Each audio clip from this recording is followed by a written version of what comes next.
Have you ever wondered why the system promises safety, yet quietly ensures you never feel secure? Why stability is presented as the ultimate goal, even as it slowly loses its meaning? This is not a flaw, it is a feature. And once you see how stability is manufactured, you begin to understand why so many people feel protected, yet never powerful. This episode is not about chaos or collapse. It is about comfort, about the structures designed to keep life predictable enough to tolerate, but never calm enough to escape. The invisible economy does not rely on fear alone. It relies on reassurance, and reassurance, when engineered carefully, can be more effective than force. The promise of safety from an early age, stability is framed as success, a steady income, a reliable system, predictable outcomes. These markers are presented as proof that the system works, that participation leads to protection. For most people, this promise becomes the foundation of every decision they make.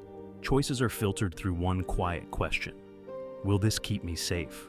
Sophia believed deeply in this promise. She did everything expected of her, not out of ambition, but out of caution. She avoided risk, followed instructions, and prioritized reliability over opportunity. Her life felt contained, orderly, and responsible. On paper, everything was working.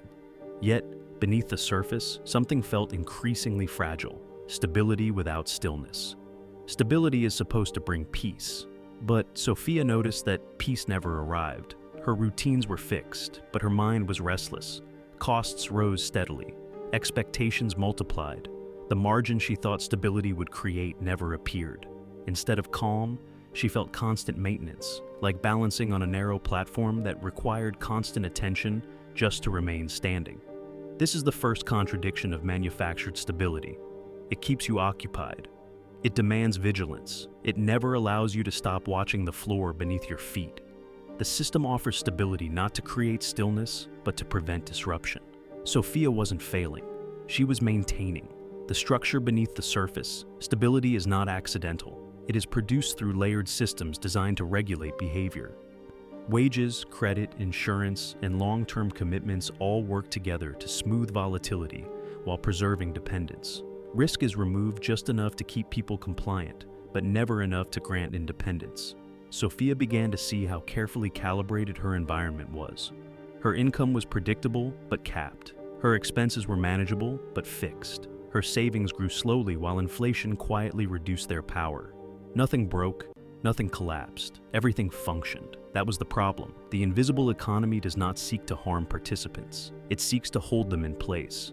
Comfort is control. Comfort is often mistaken for freedom, but comfort, when distributed selectively, becomes a form of control. When people are comfortable enough to endure, they are less likely to question structure. When discomfort is subtle and constant, it drains the energy required for change.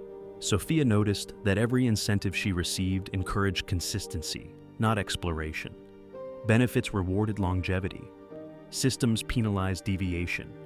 The cost of stepping outside stability felt disproportionate, not because the risk was real, but because the safety net was designed to feel irreplaceable. Manufactured stability works by raising the perceived cost of leaving, not by lowering the actual risk. The quiet trade. There is an unspoken trade embedded in modern systems.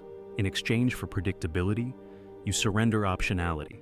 In exchange for protection, you accept limits. This trade is rarely explained clearly. It is implied through policy, habit, and cultural expectation. Sophia had accepted this trade without realizing it. Her choices were shaped by what she might lose, not by what she could gain. The system did not need to threaten her. It only needed to remind her of what stability provided. This is how manufactured stability becomes self-enforcing. Who benefits? Most stability does not benefit everyone equally. Those who control systems benefit from predictability because it allows planning, leverage, and extraction. Those within the system experience stability as containment. The same structure that protects one group restricts another. Sophia began to notice that those with true flexibility were rarely the most stable on paper.